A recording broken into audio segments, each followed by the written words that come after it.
Welcome back, Overcoming Graduationers. I keep wanting to call you OGs just to shorten it up, but I don't want you to get confused and think I'm calling you original gangsters. So welcome back for another episode of Overcoming Graduation with Brian Drury. On today's episode, I'll be interviewing Richard Fletcher. Richard is going to share his story on how he went from graduating college with a computer science degree to doing a couple temp jobs out of college and saving money, which he eventually used to take a trip around the world. After getting back, he spent a year as a professional gambler, then went into doing some IT contracting work, and now has started his own business where he is coaching men on how to authentically attract the kind of quality women who enhance their lives.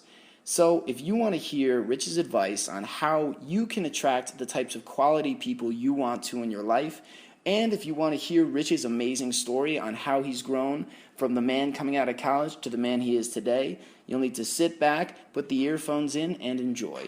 So, if you want to learn more about Rich or Overcoming Graduation, please visit overcominggraduation.com. And besides that, sit back, relax, and I hope you enjoyed today's show. Hello, all you Overcoming Graduation listeners. Welcome back for another episode. This is Brian Drury, and today my guest is Richard Fletcher. Now, Richard has a very interesting story to share for us, and I think it's going to be something that especially a lot of you guys are going to be very curious to hear about. Now, Rich is someone that I met recently and who now is coaching men in how to pick up women, but to do so in a way that doesn't compromise who you are. Rich is all about embracing who you are, not using cheesy pickup tactics or manipulation or deception, and finding your confidence so you can connect with women better. So we're really excited to hear this story, Rich, and thank you for being on the show. Well, thank you for that very nice introduction, Brian. Absolutely, man. I think that the more I've started to interview people, research people, I'm hearing about these almost subcultures where people are coaching people in how to pick up women, how to be more confident.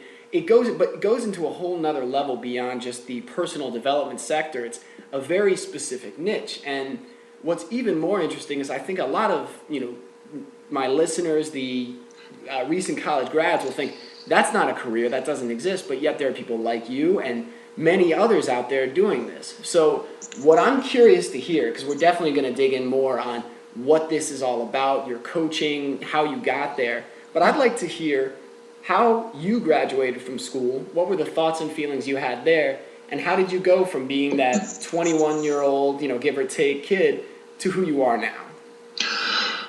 Okay, well, I was never the guy that got all the girls in school. In fact, I didn't get any girls in school. I didn't get my first kiss till I was 17, when we had some do in college where we hired out a local nightclub, and we weren't allowed to drink because the drinking age here in the UK is 18. So we sneaked a load of vodka and we drank it beforehand. Then we sneaked some in like our coats into the club and then poured it into cokes that we bought. And I think everyone else did the same thing because there was supposed to be no alcohol at the end, but there's all these kids just staggering around absolutely wasted. And I just staggered into a few girls and just kiss them, and it worked. I was like, wow. So I was like, wow, that worked a treat. I kissed 3 girls then when I'd had no experience with any woman before ever. I was like, wow, this is amazing. And from then on, from there till about the age of 24, so we're going 17 to the age of 24. That was pretty much my pickup method. It was go to the club with my friends, drink as much as possible, as quickly as possible. And then get to that point where I'd hit this super confident feeling, but I'd be really drunk, and I'd just stagger around the club, and just every girl I saw would stagger into it and be like, "You're really gorgeous, come here." And some of them would be like, "Ugh, get away from me." Some of them would sort of look at me weird, but the odd one would be like, "Oh, okay." And then I'd make out with her, as you call it. Now and again, maybe I'd get to take them home, but that was a rare event. But I got to the age of sort of 24 and I go, I'm tired of doing this, because when I'm sober and I'm talking to a girl, I don't know what to say and I don't feel confident and I feel really uncomfortable. And when I'm one-on-one, I'm just really uncomfortable. When I'm in a group, I'm the guy making all the lewd innuendos and making everybody laugh, but I can't talk to a girl one-on-one. Mm-hmm. And I got to the point when I was 24, I'll go, right, I need to get this handled. I'm not meeting the kind of girls I want, and I'm at the point now where I can either settle down with somebody pretty mediocre, who I just meet in a nightclub, or I say, no, I'm going to meet the kind of girls I want to meet, and I'm going to get this shit figured out. So I typed into Google, and this was back in 2005, so there's a lot less stuff out there on how to pick up women, but there's still a lot of stuff. I typed in how to pick up girls in Google, and there was a ton of stuff. I found Ross Jeffries and his speed seduction, which was all about these hypnotic patterns of seducing women. And I ordered his course. Back then, there wasn't any streaming media or anything like that. I had to wait 2 weeks for the CDs to come through in this like cardboard package through the post. And I was still living at home with my mum and dad then. So the post comes on a Saturday morning. My mum gets it, like, "What's this box?" I'm like, "Oh, it's just some protein powder I've ordered from the US." It's like, I don't want mum to know when I'm learning how to pick up chicks. So like, I devoured like 10 CDs, like 10 hours of material there and then. And I went out that evening and tried a bunch of stuff out.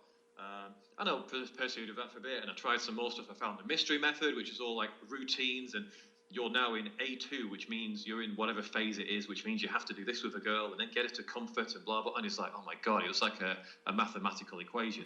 Then I found a bunch of other stuff. I even went on the Bad Boy boot camp in London in 2006. Bad Boy is a Croatian pickup artist who's all about, you've got to be the alpha male, you've got to lead the woman everywhere. Basically, it's like turn yourself into some sort of caveman and drag her around by her hair.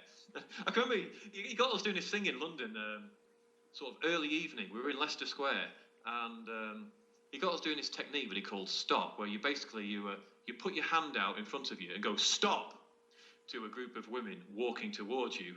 But it's like when he was teaching this, he was like, "Hang on a minute, the police are over there. Let's just wait for them to walk out the way before we do this." And I remember even at the time thinking, if you're having to wait for the police to walk out the way before you before you give us this technique, maybe it's not the right thing to be teaching us. Yeah, there might be some issues there. Yeah. I should be able to approach a woman without getting arrested. I don't like the way we're going down here. So I tried a lot of that stuff, and actually incorporating a lot of these things and techniques, I did have more success with women. I was starting to get a higher quality of woman. I was starting to get attraction in bars. I could go up to girls in bars and get them laughing and sort of like touching me and giggling and stuff like that in a way that I never was before. And I was like, wow, this is really cool. But one thing kept happening time and time again, where when I would meet a girl I actually liked, like a proper high quality girl, she'd lose interest in me. I remember this one girl I met. I met her and a friend in a bar in Preston, in the north of England where I live, and we went to another bar together, and then I ended up going home with her back to her flat. And actually, nothing happened between us that night. We just stayed up all night talking till like 7 a.m. And then I sort of staggered home and crashed out for the next 12 hours. And she sends me a text message the next day going, "Wow, confident with a capital C." And I'm like, "Yeah, I'm the fucking man. With a capital C, that's me. I'm so cool. Yes, you've got me figured out. I'm awesome." But so we started seeing each other for a few weeks, and I'm like, "Wow, I really like this girl." But a few weeks later, just one day, she says to me, just out of the blue, from nowhere, she just goes, "I don't think you're as confident as you make out." And I just laughed it off. I was like, "Ah, whatever." But the relationship maybe lasted another month after that, and it just broke down. And I'm pretty sure that was, even though she never said it, I'm pretty sure it's because she was like, "Oh, you're not the confident guy you're presenting yourself as. You're a fake." And after a series of experiences like this, I got to the point where I was just like, I'm tired of this. I don't feel like I'm being myself. I also felt like I liked myself as a human being much more before I found a pickup community, because I was doing all this alpha stuff and trying to be the most alpha guy everywhere, which means I'm competing with every other guy in every social situation I find myself in, trying to dominate over him and be like, be the leader of every pack. And it's pretty fucking tiring doing that. It's much easier when you're cooperating with people and making them feel good. It's exhausting to feel like you have to exert yourself and be the center of attention in every situation. Exactly. And that's one thing that the pickup community seems to teach. It teaches you that if you want to attract women, you have to be the biggest party boy in the room. Now, if that is congruent with your personality, and you are that person anyway, then great. It's absolutely right for you.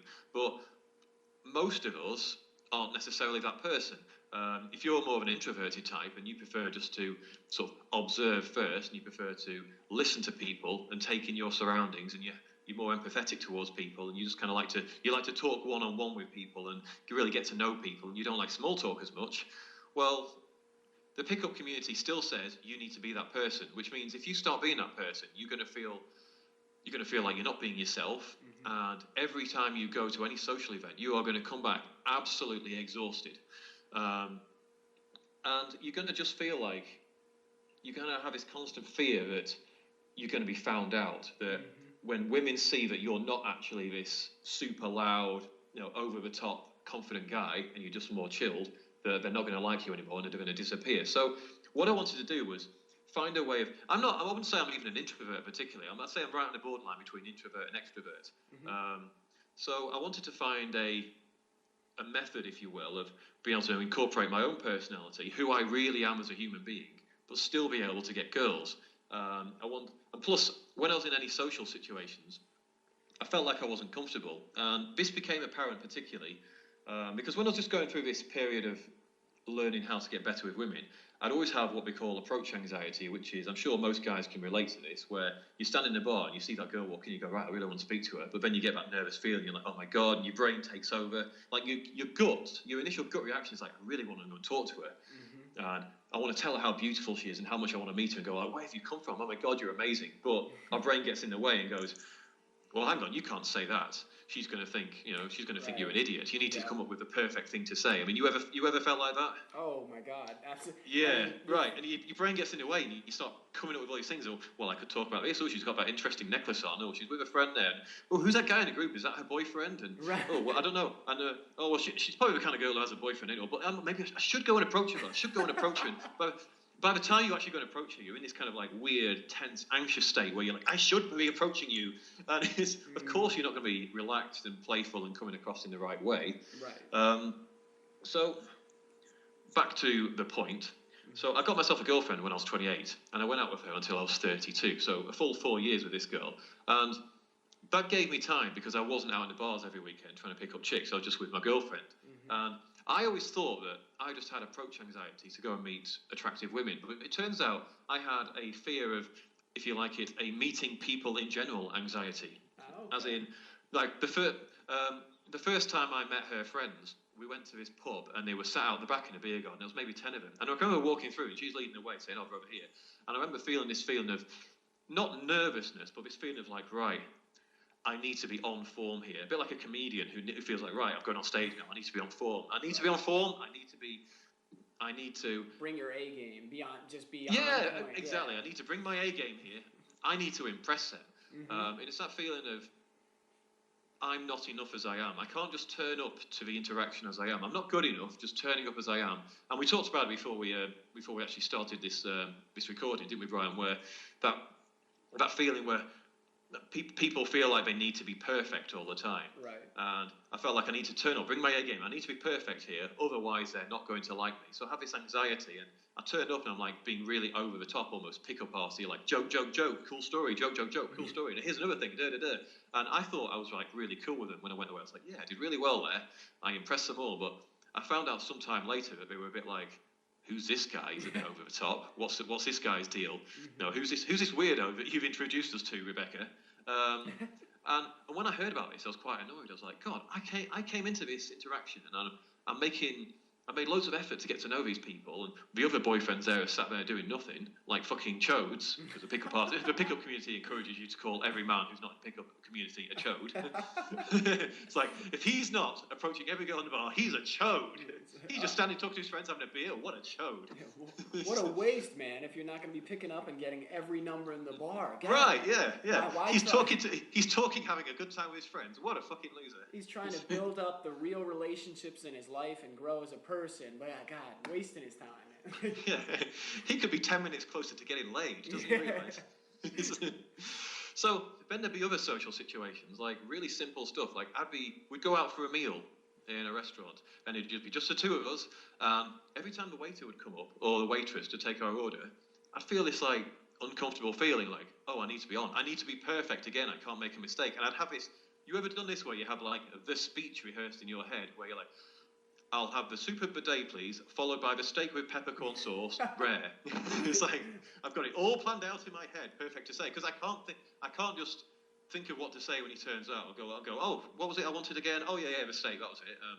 And just be natural with it. I have to be absolutely perfect and deliver it perfectly. Mm-hmm. And it comes out, you end up not getting, you don't get natural interactions. You don't get natural human interactions where you connect with another human being. You get these kind of forced interactions where you're trying to protect yourself and they can feel that. Mm-hmm. So it gave me a lot of time to introspectively go inside and go, well, why am I feeling like this? And what's going on in my life? Why don't I feel comfortable in these situations where it's like a guy who's taking my order? It couldn't be much easier as a social situation. It's not like I'm picking up some girl who could reject me and throw a drink in my face in front of a whole bar and everyone laughs at me and the bouncers throw me out and beat the shit out of me. Those are real fears. But, being in a restaurant where a guy takes your order, that's not a real fear, is it? That's just like, there's no real threat there, yet I still feel anxiety. I'm sure people listening to this can probably relate to this kind of feeling of this irrational anxiety in social situations. So I would suggest, if you can relate to any of these kind of fears, any of these kind of, even if it's just like a slight awkwardness, a slight uncomfortableness in these social situations, if you can relate to that at all, I would say your fear is not of picking up women, it's a fear of general social situations. And that fear usually comes from a place of feeling like, I'm not good enough, I'm not enough, I need to be absolutely perfect in order for others to approve of me. And I started working that out over the course of the time I was with her. And then I got to the point where we split when I was 32. And then there was a wedding I went to in June 2013, so 18 months ago now, where my friend, he asked me to be the MC there. And the MC is a guy who he introduces the bride and groom into the reception, maybe tells a story or two, introduces the speeches, keeps everything flowing, makes any announcements that need to be made, that sort of thing. And I thought I'd be really nervous for it, but I can remember just the point where the hotel staff said, okay, we're ready for you to introduce him now. And I felt completely comfortable. I didn't feel nervous at all. I was looking forward to it. I was like, okay, I'm ready to stand up in all these front of all these people and just talk.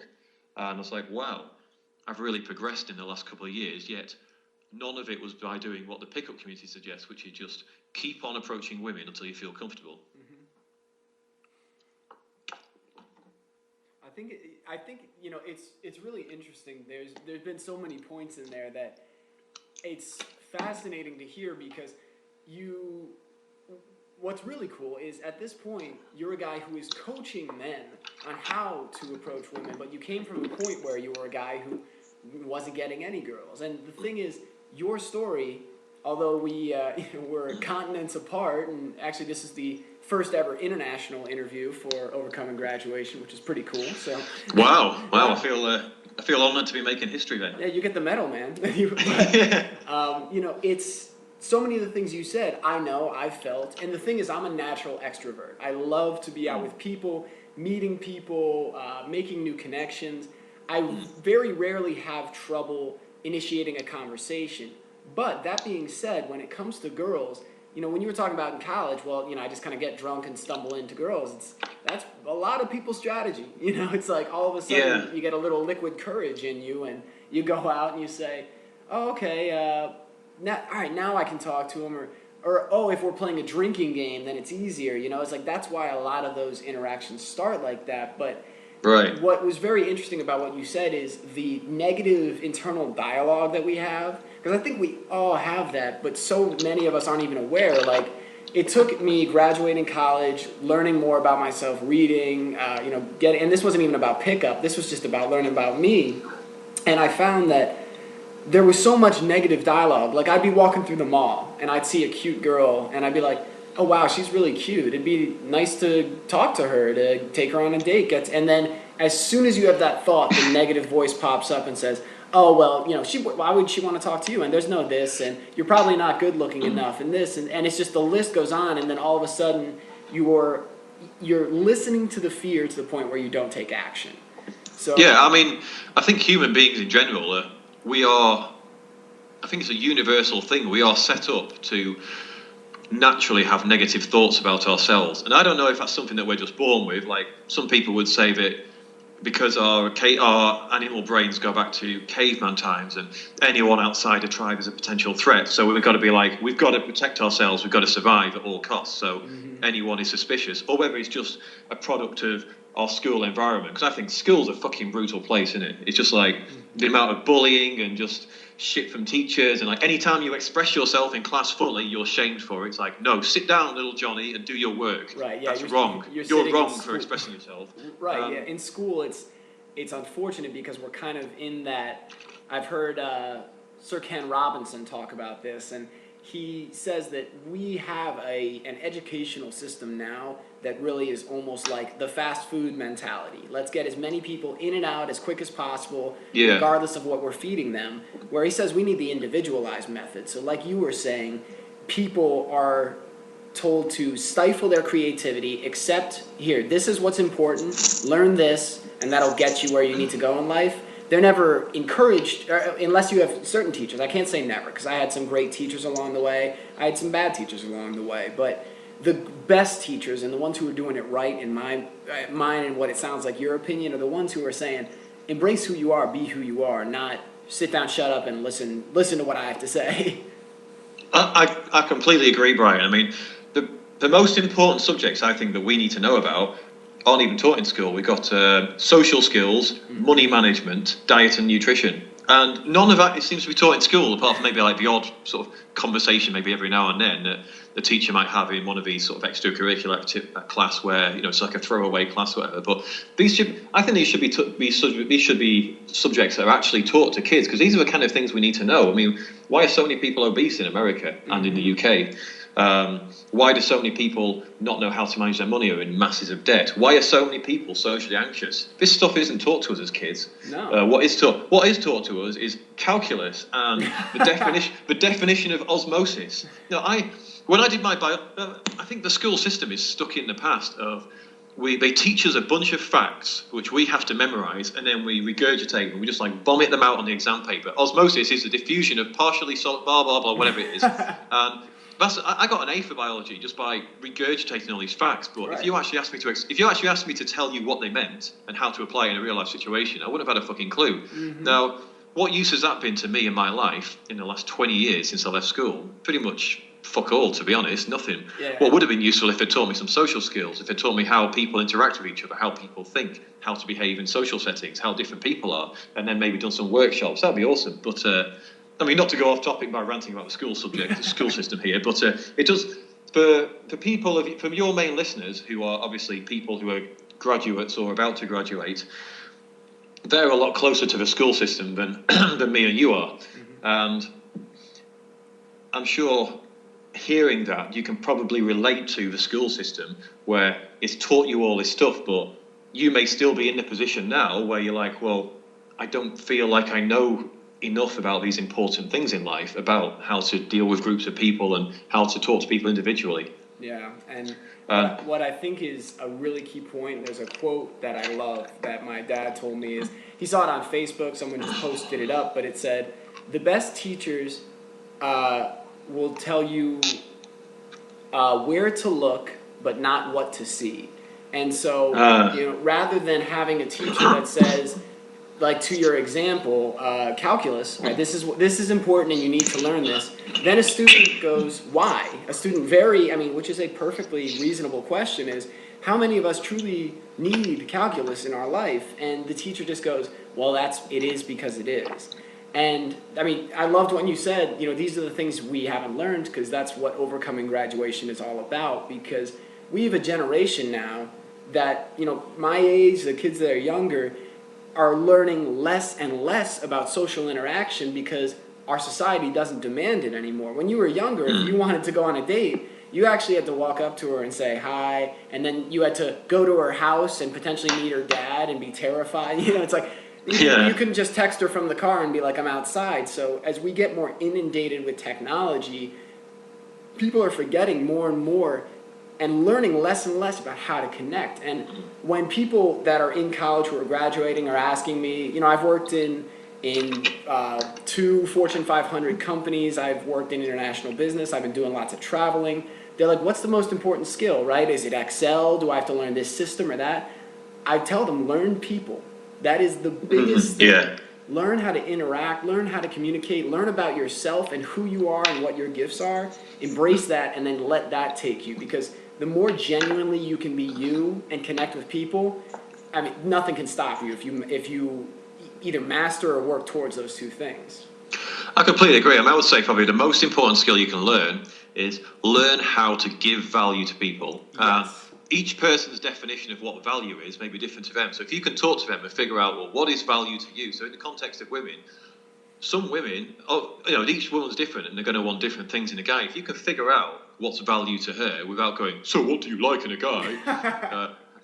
If you can figure out what's value to her just in normal conversation, and then be the guy that gives that to her. And obviously, if you're not that person, then you just walk away and go, okay, we're not a match. If you can be the guy that's intelligent enough to figure that out and then be the guy that gives that to her, that's how you become more attractive, because then you are offering value. Whereas the whole pickup community is all about, how can I get more women? How can I get more stuff? Well, if you say this line, then that will convince her into thinking that you're a high-status man who's got something to offer. Or you could actually do the work in making yourself a high-status man who does have something to offer. Yes, it takes longer and it's harder work, but you get the benefits of becoming that person. Mm-hmm. And what's interesting too there is that in order to be able to truly give value, and guys, for the listeners, this translates to business, this translates to starting your own job, to your relationship, but in order to be able to generate value for a potential relationship partner, a date, a person you're meeting, you have to have a very clear sense of yourself and what you want. Because so often we get dude, when I graduated college, I moved to Appleton, Wisconsin. And you can imagine the sheer number of, there was just nobody there to meet. It felt like you had to work very hard to find a cute girl who was single, wasn't married and tied down. So we kind of reach a point of desperation at times, and we're young, we're single, we shouldn't feel that, but we go, oh my God, I've got to, whatever comes up next, let me get on Tinder, let me get on Match.com, let me get on these different things, and none of our values really align, but we'll just go for it, we force it. But when you're able to say very clearly, yes, this is who I am and this is what I can offer, and then you get to know them and they say, here's what I want and here's what I can offer you, because it's a mutual exchange, then you can say, does this align with who I am? Is this going to build me up, and am I going to be able to build this person up? And if not, it is perfectly okay to say, hey, it was great meeting you, but this doesn't seem right, Brian, I don't think you need me on the call. I think you can teach your stuff. I think you teach your stuff just fine yourself. It's like you've got this stuff figured out at the age of 25. So I wish I'd known this when I was back when I was your age. Although I sound like a fucking old timer saying that, but I mean, young people. They need someone like you to be the voice of reason on this kind of stuff, because there's a lot of people who are just leading people down the wrong path, I think. Yeah, and I was gonna say, like you said, I have it figured out. I know it intuitively, or in my mind, or not intuitively. I just know it up in my head. But there are still times I know these things and I don't apply them, or I ignore them, or my emotions come in. So that's something I'm always very clear about on this podcast. Yeah. Do you know? Go ahead. One thing I said to a guy on a coaching call I think it was only last week. One of the there's a number of different facets to what I think brings in confidence, but a big part of that is self-respect, where you're just like, yeah, I respect myself. I am, and self-respect, I think, comes from those moments in life where you want to do something, but you know that it's not the right thing to do, so you make yourself not do it.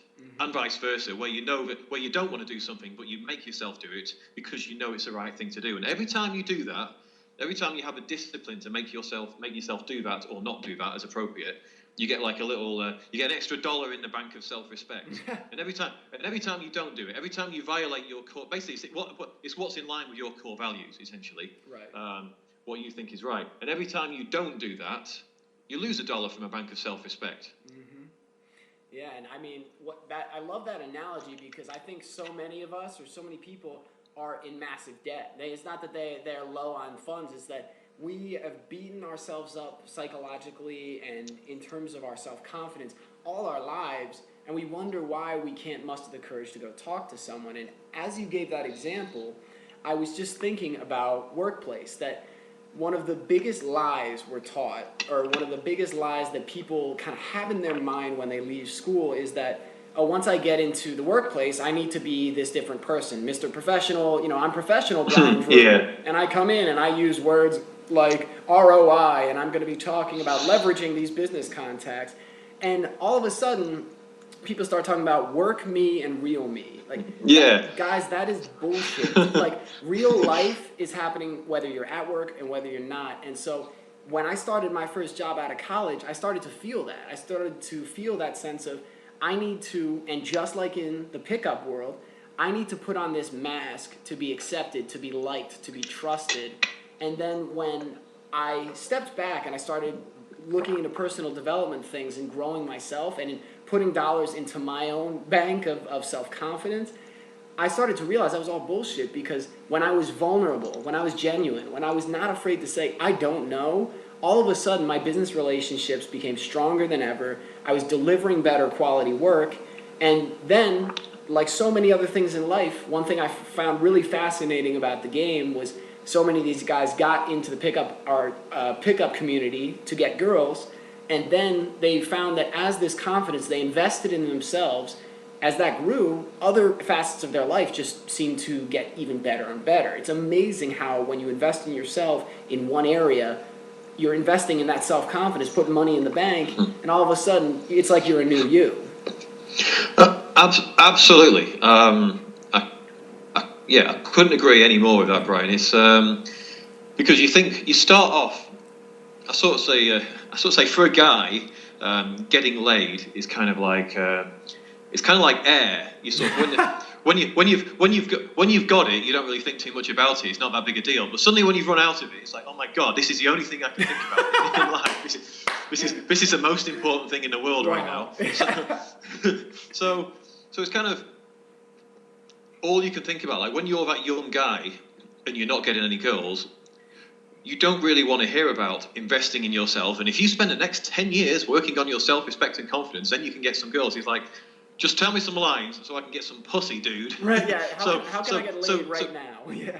So one of the I don't tend to aim at those sort of guys, because those kind of guys do not resonate with my stuff at all, and I don't really resonate with them, even though I understand where they are because I've been there. Mm-hmm. They don't resonate with me because they're like, no, I just want the lines to get laid tonight. Mm-hmm. Whereas the guys who do resonate with my stuff, the guys who are a bit further down the line, who are like, okay, I've seen all of these products with the marketing, like the 5 funky steps to have her panties on the floor in 10 minutes, and never face rejection ever again. This is foolproof, works on any girl. You're like, oh my god, I don't have to be rejected ever again. Right. Yes, I won't have to feel rejection, and I'll never feel nervous with a girl, and they'll all like me. So how many of these products do you need to buy before you read this ebook, you watch the video course, whatever, and you're like, oh, it's not really delivering what it's promised. There may be like one little nugget of wisdom in there, but it doesn't really deliver what it's promised, because unless you're willing to be a chameleon and and you can work out every girl that you go up to, okay, this is what a girl likes in a guy, I'm going to pretend to be that guy. Mm-hmm.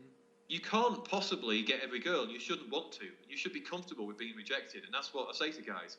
Your only aim is to go up, present yourself openly and honestly, and that includes vulnerability, like you mentioned, as you are. And if you go up to the girl and you're like, derp, derp, derp, derp, derp, hi, and you come out and you most guys will then tighten up and be like, whereas what I would say to do is, if you do that, just say to the girl, I'm sorry, I just feel really nervous right now to approach you because you're so attractive, or something, whatever line, if you want to call it, whatever words are authentic to you. Now, some girls are going to be like, what a pussy, but other girls are like, oh my god, they're going to really resonate with that level of authenticity, because how many other guys have got the courage to just go, I'm not perfect, and I was quite nervous to meet you, and I'm still nervous now, but I've still got the courage to come and do it. Most guys are just like, yeah, I don't have any nerves around women, I don't have any awkwardness, I'm completely confident and in your face and totally comfortable with it. So then you get this kind of fake persona when they're trying to fake confidence when they haven't got it. I would say if you don't have the confidence, you're better off being authentic and just saying, hey, I'm not there yet, but I'm doing it anyway. Right, yeah, and I love what you said, because you said something that sounds like a line, sounds like it could be, but you said, whatever is authentically you. That is so critical, to just be genuine, because what ends up happening is when you find success being someone else or using something else, all of a sudden it's working, and you're like, well, shit, I need to be this person, that guy, that thing. otherwise it's all going to fall apart and she's going to see who I really am. And people often, I liked what you said too about it's okay to be rejected. And in fact, sometimes it's a good thing because you really didn't want to be with that girl anyway. And it's amazing how often we put like everything on this one. Oh my God, if she shuts me down, God only knows. It's like sometimes that shutdown, it's not a shutdown. It's just you guys don't align. And if you did end up dating her, you wouldn't be fulfilled or happy because you'd constantly be trying to change each other and you're not embracing each other for who you are and building each other up. And and so Rich, so I am curious. Like we talked a little bit about The Game before the call, and so for the listeners, The Game is a book by Neil Strauss, who is a 7 times New York Times best-selling author, fantastic writer. He's written for Rolling Stone magazine. He's hugely prolific in the writing community, and he immersed himself into this subculture called the pickup community, which is basically an online forum for guys who aren't getting girls and want to get girls. And so he went on a 2 or 3 year journey in this community, totally immersed himself, changed, and it's his whole story about his progression. And so I just finished this book, and Rich and I were talking about, what were your genuine feelings as you went through it? And for me, I'm a 25-year-old guy. I'm single now, and I've done well with girls. Like I said, I have a natural rapport. I love to talk, but there's times where you're like, okay, you're single and you're like, I haven't met the right girl, or maybe I'm not reaching out to the right types, or maybe I'm, shooting myself in the foot before I even get started. And as I read this book, there were times where I was like, am I doing this wrong? Like, should I be doing these goofy magic tricks or using these lines, or should I be doing these things? And then as the book progressed, I thought it was really interesting how Neil came to find that he wasn't feeling like genuinely himself, and the girl that he actually, and spoiler alert, but I highly recommend reading the book, like the girl he ends up ultimately falling in love with is the one that none of that shit works on. So what are your thoughts on The Game, and what was it that made you decide to shift when you created your business to help men essentially pick up women? What was it that made you decide to shift towards a more authentic and genuine route? Well, I think we touched on it in the initial bit where I told my story, but it's just when I got to the point where I've been in the game for maybe 2.5 years, something like that, mm-hmm. And yes, it's fun going out and meeting women, especially when you get better at it and you get better results, because the first 6 months were just like rejection after rejection. I'm just like, do you know what? I'm like, there's some nights I just go home and I'm just like, do you know what? I'm just going to find some like 300-pound chick, and I'm going to marry her, and I'm just going to be done with it. I can't take this anymore. I'm getting out of it. But then next week I'll be back in the bars again. But so there's all those experiences, and then I get to a point where I'm getting girls, and it's getting better, and I'm like, oh yeah, this is really good. This is working. But the main point of it was when I'd meet girls I really liked, and they would see through that shit. The sharper ones would see through it right away and not be interested, or sometimes some nights I'd be really on, if you like. Mm-hmm. I'd be like, I would actually be that confident guy. I would be really authentic and just really just congruent with like a confident guy and be more attractive and be like, wow, this is an awesome guy. But because I'm faking it and I'm not really that guy yet, I can't keep it going. Mm-hmm. So the analogy I make is when you think of Johnny Depp in Pirates of the Caribbean, in a 90-minute movie, he is believable as Captain Jack Sparrow. However, if you said to Johnny Depp, you need to dress up as Captain Jack Sparrow for the next month, and we're going to spend every day together, he wouldn't be able to keep that persona going for a month. It would quickly become apparent that he is not Captain Jack, he's actually Johnny Depp, and Johnny Depp will start coming through. And that's the analogy I make to guys who attract women with pickup stuff. Eventually, your real self will shine through, and she will see you for what you are. And that is what kept on happening time and time and time again with me, because I wasn't being myself, I wasn't being authentic, but I didn't know how to be myself. Nobody had taught me that, so I had to go away and figure it out for myself. And it's just that point where, I mean, it's the same feeling as I got when I found the pickup community in the first place, where I'm like, I can't take this anymore, not having the girls I want. I can't take this anymore. Well, it was the same point 2 years later. I can't take this anymore. It's not working how I wanted. I have to do something else. Yeah, I mean, I love the Johnny Depp analogy. I've never heard like it framed that way, but it's so true. You look at an actor and you picture this person as that person. I mean, in a lot of ways, we're all doing a similar act. You know, we go to work for 8 hours a day and we put on a face, but that's not who we really are. We go to the bars and because I had a lot of the same things. Like some people would say to me in college, like, "Wow, Brian, you're really confident," or some people would say, "Oh, you're cocky," just because I like to be, you know, in that room, lots of people. But the thing was, I didn't feel it. You know, I didn't feel deep in my heart like, you know what, I'm confident in who I am and what I believe and what I want to do. It was that I felt like, well, I know this works, and I can put up this. I mean, it wasn't this conscious like I'm going to be fake. It was just like I can be confident. And you try and force it, and then you have a moment. You know, the girl loves it. You're hanging out for a bit. Then you have a moment of vulnerability, and all of a sudden it's like, oh, so you're not 100% confident all the time, and then the attraction can slip, and it's like, but all of us have that. All of us have the vulnerable sides, the good and bad, and it's like, the more you can embrace that, the more the more that you find people that like you for being genuinely you, it's like the more success you're going to have, the more joy you're going to have, and the more you're not going to compromise on your beliefs. And so something I'm very interested about, something I'm very curious is, so now you're coaching men on how to pick up women in this more genuine, authentic way. When you graduated college, what jobs did you have? Because I imagine this wasn't the first job that you've had. Well, no, I am 35, so I've had to work for a while. When I graduated from, so I went through university and I graduated at 21. I got a computer science degree, so you can imagine I didn't meet too many women on my course. Really? Yeah.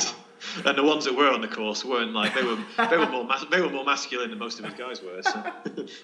So I came out at 21. I did some temporary jobs. I worked at a local county council where sort of punching numbers in a computer, you know, kind of mindless temporary work. And I did that for about 9 months to save up money to go on a world trip. And I went with my best friend at the time, and we went traveling the world all over. Came back in 2003, and then did some temporary jobs for a couple of years, and I got a job at a place called British Aerospace, which is like they make all our sort of military planes and stuff like that. But like the UK version of Lockheed Martin, who you've probably heard of. And I worked there pretty much until last year, when I got to the point where I was just like, I'm bored of this, and I just quit with nowhere to go. I had no idea what I was going to do. And I spent a year gambling for a living. Really? I spent a year as a professional gambler, and I was like, okay. No way. Yeah, that's true. And I was doing okay from it, but not fantastically well, like just well enough to survive. And I'm like, actually, it's not quite the romantic life of the gambler you think. You think of like James Bond walking in a casino with like honeys on each arm. He's like 500,000 on red, and he storms out again. And it doesn't really work that way. It's like I'm sat at home with two screens, just looking at numbers sort of moving around on a screen all day, and my eyes are going funny. And there's only me and the cat, and I'm like talking to the cat more than I should be doing. Like I can feel like my social skills degrading by the day, and it's like my personal hygiene's degrading. It's like I'm not even like showered in 3 days or had a shave or anything. It's just like, nah. Will I get up to go to the toilet? I'll just sit here. I go pee pee now. So I got to the point where I was like, I think I'll get a job. Yeah. So I got a job as an IT contractor, and I've been there ever since. So I'm still working in that job now, but I'm coaching guys on the side, if you like. So I imagine at some point this year I'll probably go full time with the coaching. Great, man. There's so many more things we can talk about now. You took a world trip. You said a year being a professional gambler? Yeah. And oh my God. But what I love too is I've heard from many entrepreneurs. I've heard from many different of the gurus, the mentors, the people who talk about personal development, that if you have a calling and you have a purpose, drop everything. Just, drop everything and go. Quit, and that type of pressure will push you to find success faster. And I've heard it, and I mean, I'm sure there is some truth to it, and there's times where you do just need to dive in. But also, I'm a guy who graduated with $80,000 in student loans. I'm starting, my first job, and I'm like, I have a responsibility. That my parents said, Brian, we can help a lot with college, and they helped a tremendous amount, but they said, if you want to go to Penn State, we can't pay for everything. And I said, that's okay, I'll take that on. And so for me to take a risk where I just say, you know, fuck it, I'm out, and I'm gonna figure it out, where there are other ways where I could say, you know what, I'm going to have a sustainable source of income that is guaranteed so that I make sure my responsibility is taken care of. While at the same time, I will be, in my free time, working towards doing the things that I love and enjoy, and then work to build them into, you know, sustainable income sources and everything, to the point where then eventually I can make that transition without just, you know, jumping off the cliff without a parachute. And so I really enjoy hearing those stories, because for a while I'd hear these people that are like, just quit, just get out, just go, you know, start your business, do it. And I was like, man, am I doing this wrong? But I found, my dad talks to me a lot about it. He says, Brian, by doing this, you enable yourself to take chances. You give yourself money to invest in yourself. You, like, if it weren't for these jobs that I've had, I wouldn't have been able to go to the Sean Stevenson event and meet you and so many of the other people I've interviewed. So what I've done is, in my professional life and my career, I've continued to work to be more congruent, to find jobs that align with who I am. And then in my personal life, I've just started trying and experimenting and exploring, and all these things have come from it. And this conversation is a result of that. So I'd love to hear that you're doing, or you're taking a similar step, and you just recently started this business, correct? Yeah, only a month ago, and I've actually got my first paid client about, well, I think it was on New Year's Day actually.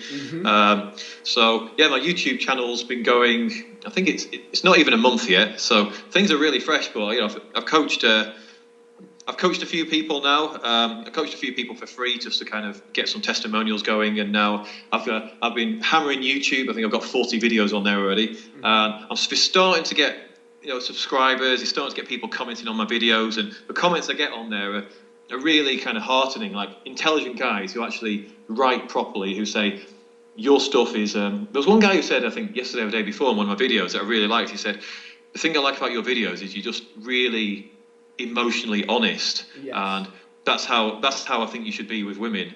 A lot of the other guys talk about similar sort of thing, but you don't get the impression that they're actually being that person. They're just talking about it. And I was like, wow, that's really cool, because that's what I wanted to come across in my videos. That's why I chose to do a YouTube channel as opposed to a blog, because I was hoping that guys could watch me and just watch the way I talk and the way I move and be able to get something from that alone, let alone the actual words I'm saying.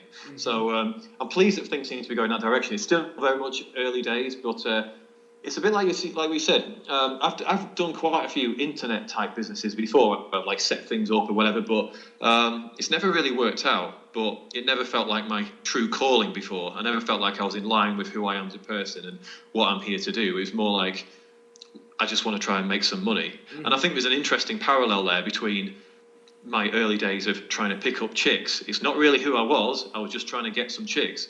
The internet marketing stuff that I was just trying to sell stuff is not really who I was. I was just trying to get money. And suddenly it's like weird. I've reached a point in my life where everything's sort of come together at once, where this authenticity is all just, I don't know how the stars and planets all aligned like this, but everything just kind of feels right, if that makes sense. Oh yeah, absolutely. And I think it's fantastic though. And one thing that I was thinking about from our conversation prior to the actual recording starting, I think it's something that we should share with the listeners, because it's such a huge thing. Is we were talking about getting something started, right? You have a passion or a dream, and you're really excited about it, but you're not sure what to do. And Rich and I were talking about the fear, the true fear in starting a business and starting a blog, a podcast, and any of these things.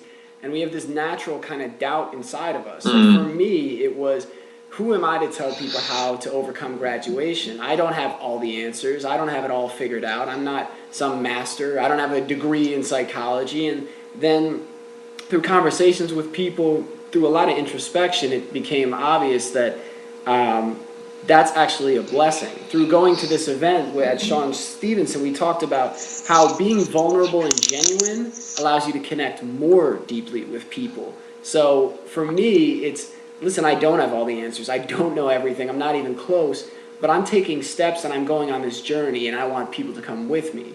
So for you, what is it? What are the feelings that you had when starting this business, and how have you been able to kind of overcome those doubts or the insecurities to push forward? Well, I've got to give credit to my coach, Jordana, who I think you've got an interview with sometime Monday. soon. Yeah. Yep. So I actually hired her as my coach. I don't know if you know that. No. Okay. So I have a call with her every week, and we have like emails in between and stuff. So she actually helped me with a lot of blocks, and I wouldn't be at this point right now without her help. And the reason, so there was a few blocks that some I was aware of and some not aware of, but I had some blocks around. Firstly, whether do I have the right to be teaching guys this stuff? Because I'm not the kind of guy, I don't go into bars every night and pick up like a 10, if you want to judge women by numbers. I don't pick up like the hottest girl in the world every single night of the week and bring her back. But I just do pretty well in my normal everyday life. I don't go out to bars all the time. If I don't really go out to bars that much at all now these days. But I just meet women in my everyday life, and I've got everything I need. So that's enough. But there's still that kind of fear of well, how do I compare to these pickup artists who can just go into a bar and just pull the girl out of there straight away? I don't really do that kind of stuff. And are guys going to accept me as their coach if they know that I'm not that person? But then Jordana helped me realise, well, actually, do most guys want that? Yeah, it's one of those impressive things. But do most guys want that ability, or do they want the ability to actually attract quality women who bring something into their life? Would they rather have the ability to do like the flashy pickup stuff, or would they rather be able to attract quality people into their lives and feel good about themselves all the time? And I'm like, okay, that makes sense. Then I had blocks around, am I allowed to do something I love, which is essentially talking and helping people, but mainly talking, as you may have noticed. I'm with you. Am I allowed to do something that I love and make money for it? It turned out there were some blocks around that, because how many people do you know that do something that they genuinely love every single day and get paid for it? No, our society is mostly, when you talk to someone, you're like in the office, and you're like, oh, morning, John, how's it going? You might say, not bad for a Monday. Or, I'll be better when it's 5 o'clock. I'll be better when it's Friday. It's going. These kind of bullshit. These kind of moronic sort of conversations that go on all the time. I was just saying, like I saw my boss when I came back from Christmas. I was like, oh yeah, how's it going, Kev? And he's like a really nice guy, but he comes out with the same stuff. He's like, yeah, it's good, but I'd be better if I didn't have had to come back here. You're just like, this is how people are. And I don't really know anyone apart from the guys we met at the Sean Stevenson seminar, where I'm like, wow, there are people who exist, and I've now met them in real life, who seem to do what they really enjoy for a living and get paid, and they get paid really well for it. Right. Maybe I can do that. So she helped me kind of see some of those blocks. And then we got to the point where I did my first coaching call, and I don't tend to get nervous for anything, but I was a bit nervous before this call, because there was that fear, and we talked about it before, that fear of, I'm not good enough, I'm not enough. What if 2 minutes into the call, he just points at me through Skype and goes, you're a fraud, you're not good enough to be teaching me, who are you?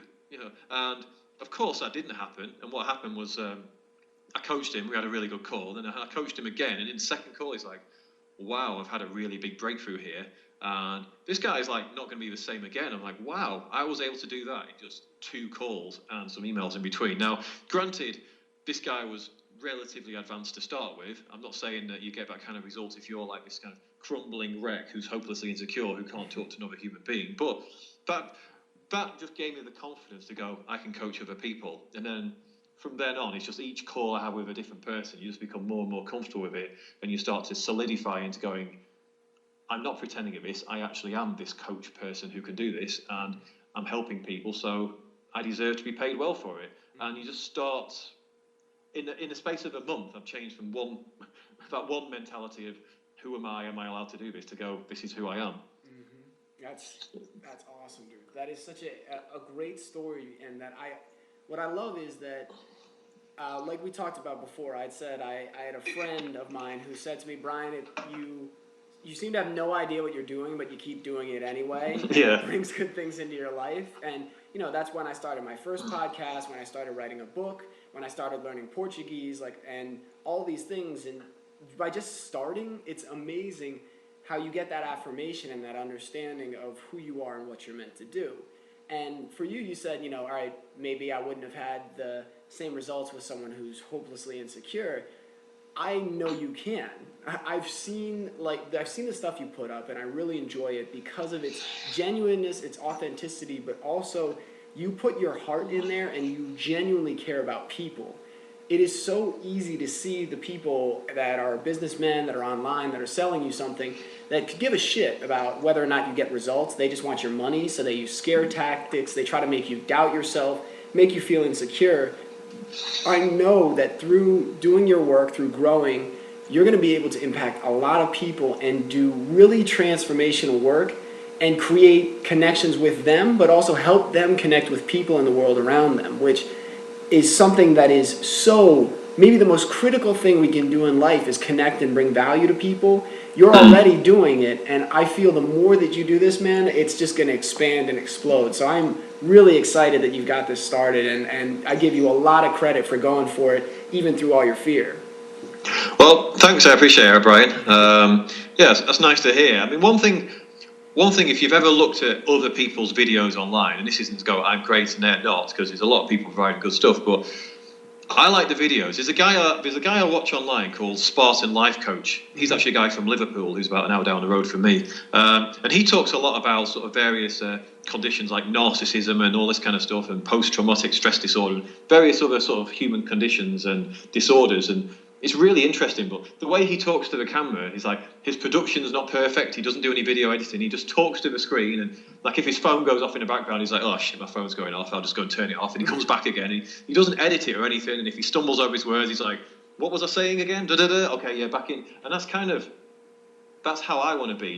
It's just real and authentic. And as human beings, we do stumble over our words sometimes, and we do get it wrong, and we do sometimes forget where we were going next, and you go, what was I supposed to say next? Mm-hmm. But if you look at most people's videos on this kind of stuff, they've got it edited perfectly. It's like they're reading from a script. Everything's just so polished and perfect, and I'm like, hey, kudos to you for taking the time to write a script and taking the time to get the video edited perfectly, but I don't want to be perfect. Mm-hmm. It's not realistic.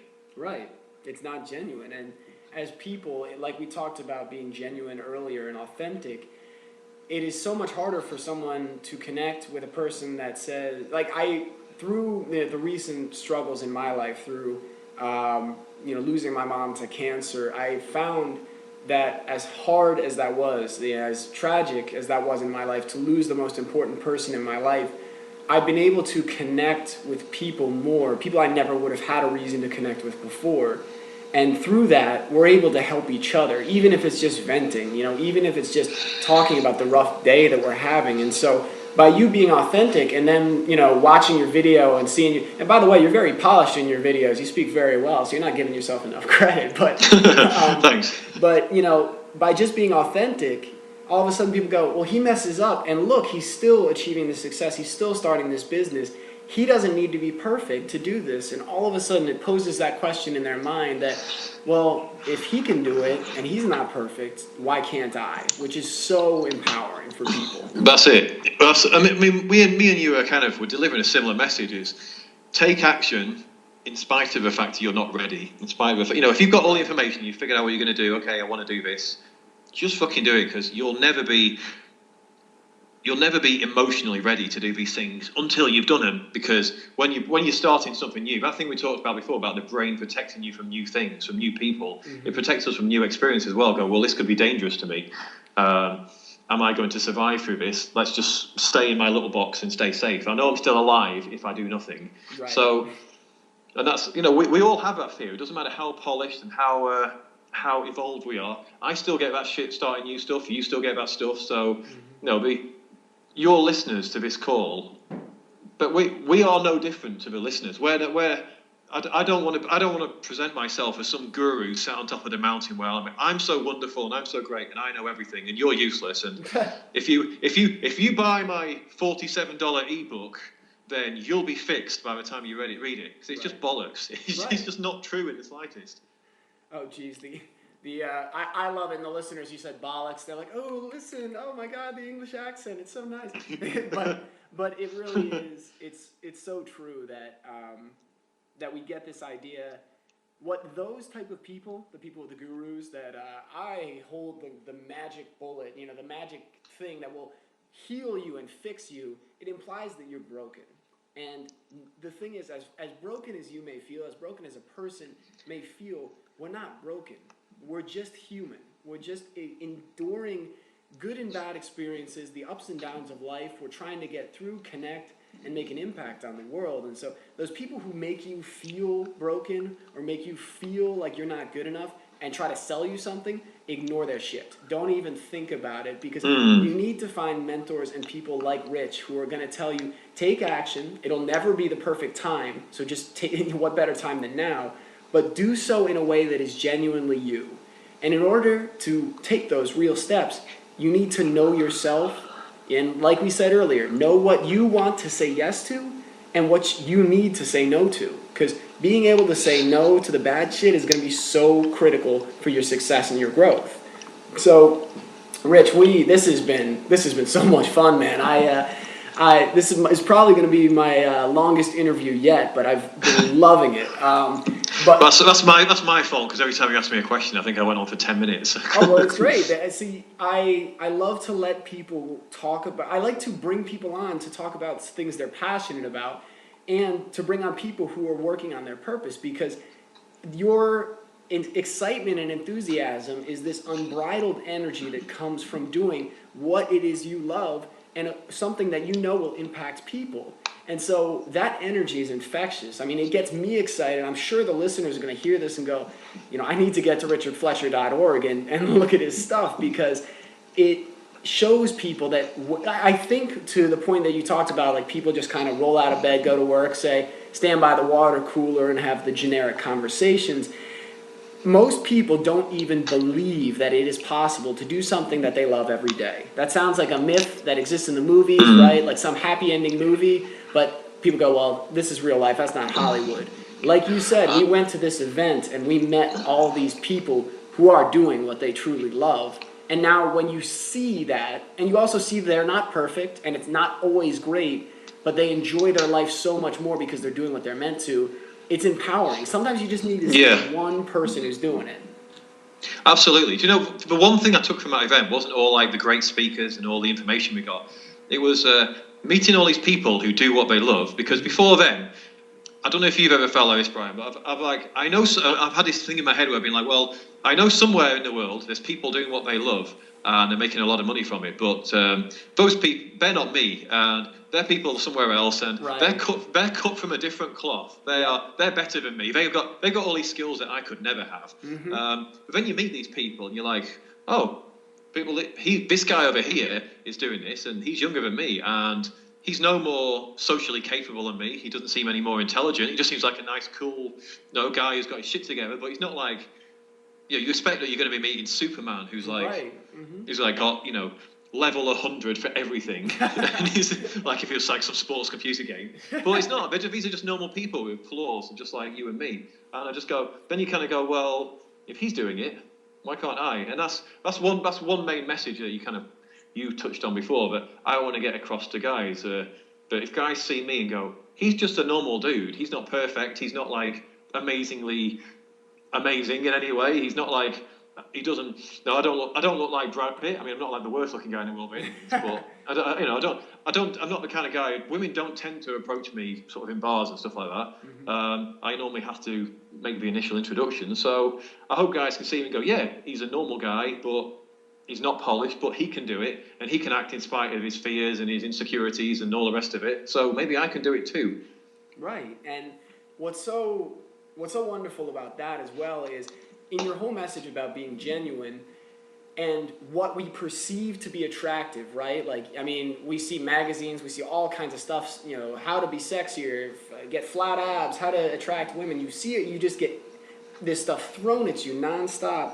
And one of the craziest things is we all kind of have this belief in our head, right? Like, what do women want? And we ask some girls we know, we've seen some movies or something, and you picture that women want James Bond, this guy who is cool and somewhat distant but mysterious, and he drives a badass car and he can kill people, and he's just so perfectly adroit when he does anything.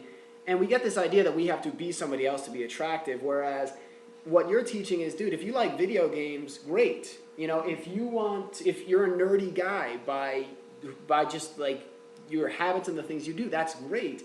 Embrace that and build that into the attraction, because you know, a lot of guys I've heard guys say, man, I'd love to meet a girl who likes video games because I like it too. It's not that I want to play them all the time, but it'd be nice. And there are girls that are very attractive that love video games, and these guys could meet them, have a great time playing video games, and doing all the other parts of their lives. So I love that you're not telling people to give up who you are or throw things away. You're saying be you and use that, because that accepting who you are and embracing it is going to help you connect with people that you may never have been able to if you were being this fake other person or putting on the mask.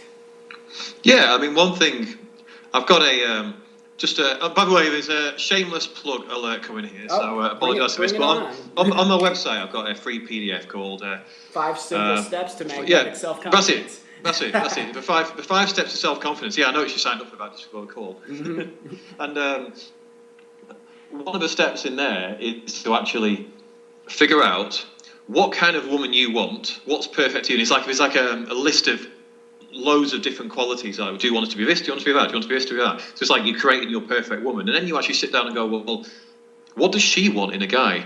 So the video game guy may think, because he's been told that that's right and he goes into bars, he may think that he wants like the Hollywood stunner. But if he got with her, he'd find her like that she was boring as shit and he had nothing to connect with. When what he actually wants is like the hot nerd video gamer girl who's got the same interests as him, who's actually fun to be around, who they connect with really well. And when he goes through his questionnaire, he'll be like, I've been looking in the wrong areas, or I've been fantasizing about the wrong kind of girl, if you like. And then when he starts focusing on what he does want, and he knows exactly what he does want, he'll start to see it, and then he'll be able to go and meet those kind of girls. But if you don't know what you want, it's hard to actually get it.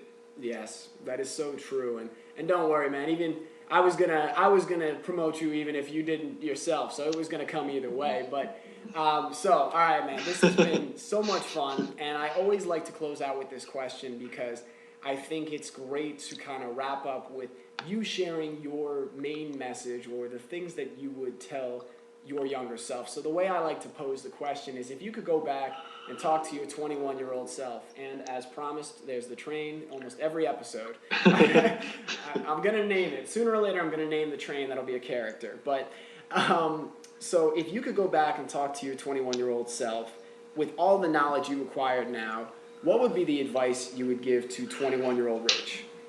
Okay, cool. By the way, didn't you say you were going to call that train Donna before? That was the first name that came. We can go with Donna. Yeah. Donna. Oh, Donna's back on the show, guys. Say hi to Donna. That's it. Yeah, you should have it on your little podcast. Have a little picture of Donna. It's like Brian and Richard and Donna makes an appearance every show. I like this. We could be onto something here. Yeah, exactly. I mean, she's very loud. She likes to be she likes to be heard, and she speaks up when she has a point. There you go. Yeah, there you go. How many guys out there would like to meet Donna? I can show you how. She's saying go to richardfletcher.org and download his free PDF. Sometimes she's hard to understand. Yeah, I'm glad you made her message clear. Anyway, to get to your question, what would I tell my former self? Well, there's a lot of things I would tell my 21-year-old self, and there's things I would tell my 25-year-old self, my 30-year-old self, even my 34-year-old self from last year. But it's the main message is being authentic and being true to yourself. But unfortunately, as a 21-year-old, it's kind of hard to understand what that means. Yeah.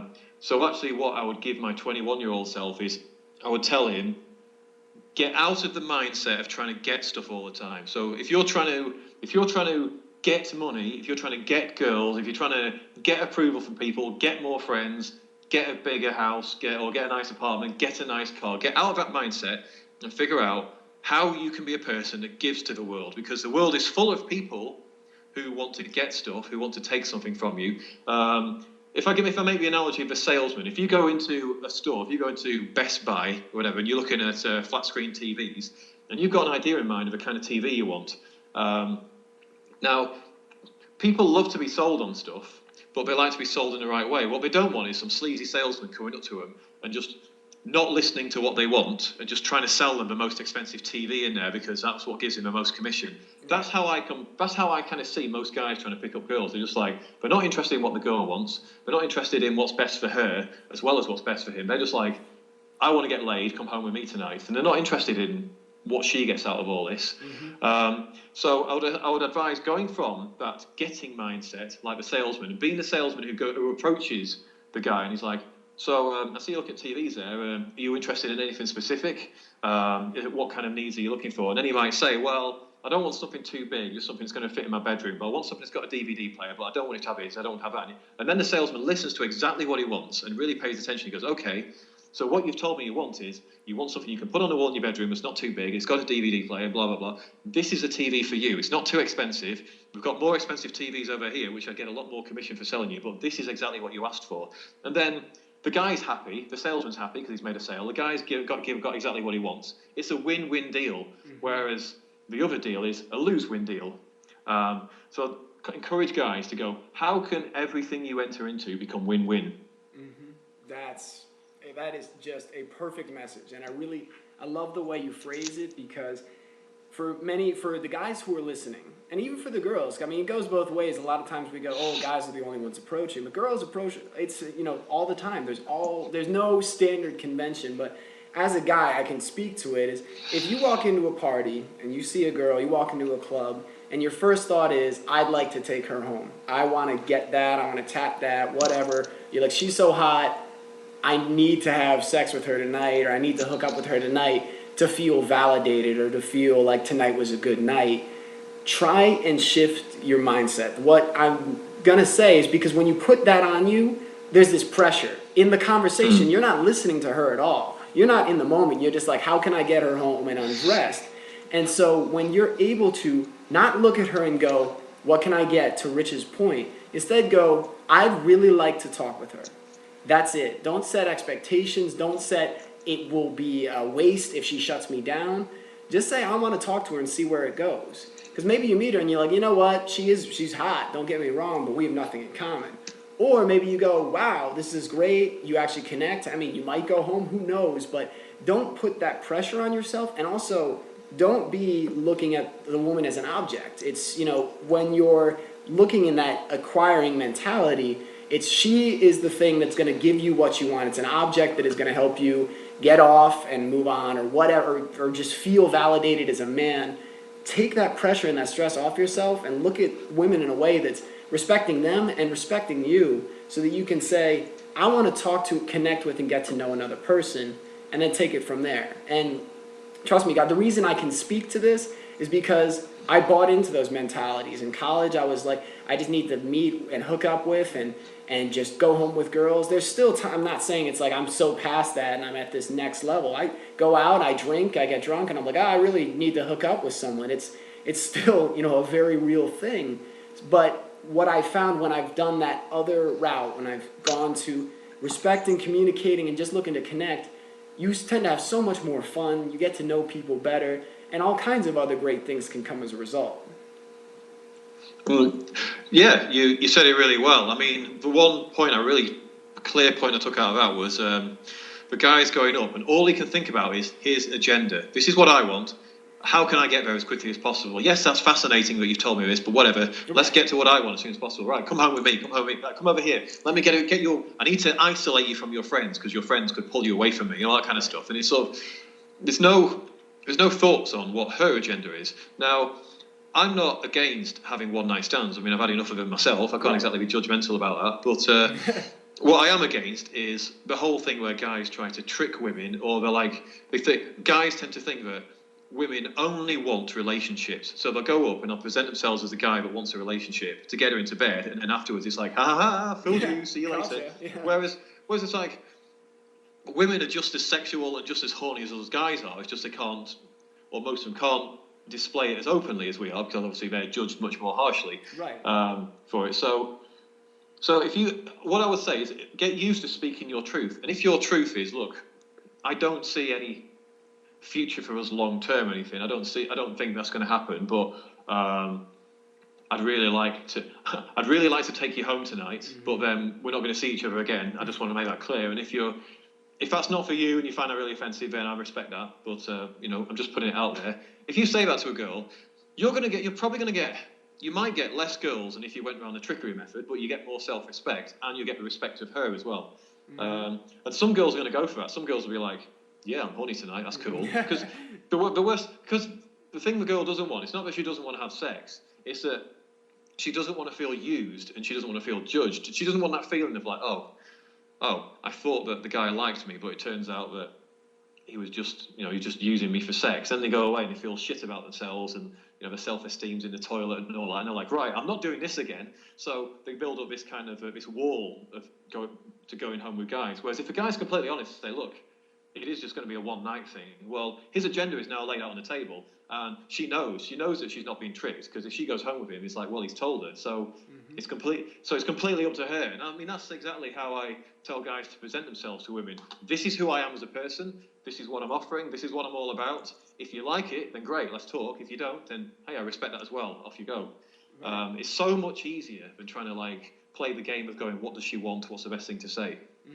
And to the listeners, and I loved how you said, I can't condemn people or be like, oh, how could they want to have one night stands? And, I'm the same way. It's like, there's no, to just be clear to the listeners, when I say go and connect and look for a little bit of depth of understanding, it's not to say go find your future wife or your future husband. It's not about, oh, okay, you need to always be looking to get married and settle down.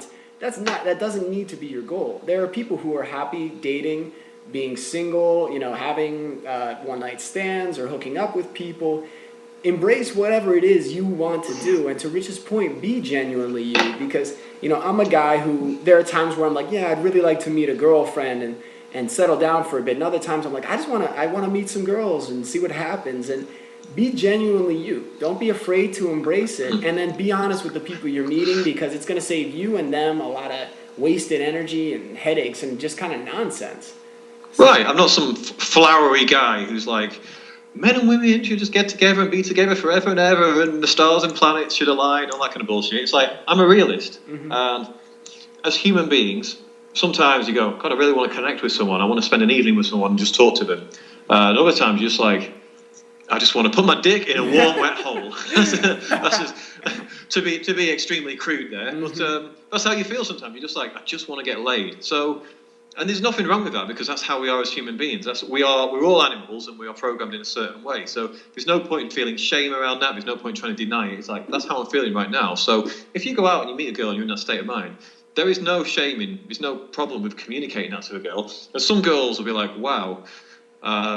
Some girls will be like, oh my God, that's awful. You're the worst person in the world. That's disgusting. You're a dog. Other girls will be like, well, that's not for me, but I respect you so much for saying that. I've heard that quite a lot, actually. And there'll be a smaller subset that'll be like, that's exactly what I'm looking for right now, and I'm so glad that you were so honest about it and upfront. But you at least, whatever happens in the interaction, you can walk away with your head held high. Right, and and I think it's, for me, I truly believe in love, and that there is a perfect person out there for everybody, or maybe there's multiple perfect people, but don't be in a rush to find them. Don't be in a rush to try and force it to happen, because, and the reason I say don't be in a rush is because you can't decide when it's going to happen. But the more that you embrace who you are, and you're continuing to invest in your self-confidence, grow your understanding of who you are, you have a much better chance that when you meet that perfect person, you'll have the confidence to go out, to start the conversation, or to connect with them in a way that allows it to be something that could last forever. So there is so much here. We're young. This is a time to experiment, to explore, to try things, to meet people, and really just discover who you are. So, Rich, man, this has been awesome. This has been very enlightening and a lot of fun to talk about. And I just appreciate you being really genuine, throwing it on the table. That's something that I'm trying to do in this podcast, is be genuine. If I want to curse, I curse. If we want to say something graphic, we say it, just because that's how we talk. That's just us being us. So I really appreciate all your insights on the show today. Oh, thanks. And you are doing a great job yourself of being genuine as well. So don't worry about that. Just keep on doing what you're doing. Thank you, Rich. I appreciate that. So I know we've mentioned it a couple times, but As always, I promised you promotion because I want people to come out, look at your stuff, and benefit from it. Because I've started watching some of your videos. I'm taking a look at 5 simple steps to magnetic self-confidence, and I love the message that I've seen so far in it. So where should people come to find out more about you? Okay, so I mentioned it before, so I won't give you a big spiel again. If you want to get the 5 simple steps to magnetic confidence, it's a free PDF. You can get it from my website. It's at richardfletcher.org. If you want to view all these videos, and I put one new video on every single day. So if you want to go there, just go to YouTube and type in Richard Fletcher, and you'll find me as the first result. So you can see my message for yourself. There's lots of different videos and different topics. You basically got no investment whatsoever. You can just watch, even if you don't want to send me all your money, which is obviously what I want, because I have the magic bullet. So send me all your money, and I'll give you the magic bullet. No, even if you don't want to do that. You can keep on watching my videos for free. Go to YouTube, subscribe. You'll get an email every time I put a new video on. And if you want to help me out, because I'm building a business, I'm looking for new subscribers. That helps me out because the more subscribers I have, the higher I get up the YouTube results, and therefore the more the message gets out to more people. Because instead of when guys are like, how to make a woman chase you, instead of getting a pickup artist video at the top, they'll get my video as well instead, and hopefully get a more useful message. But I mean, obviously, I am biased. Of course. Well, so absolutely, guys, go to Richard Fletcher at the YouTube channel, subscribe, check out his videos, richardfletcher.org for the free PDF, and if there's anything that you forget about, or maybe you're listening to this while you're driving, you can go to overcominggraduation.com to get any of the links and follow up and find out anything else you need to about Rich, because I'll include all the links in the blog post. So, Rich, man, thank you so much. This has been just so much fun, and I hope we get to talk again soon. Yeah, it's been great. Thanks a lot, Roy. All right, have a great one. All right, see you later. All right, see you later. All right, see you later. All right, see you later. All right, see you later. All right, see you later. All right, see you later.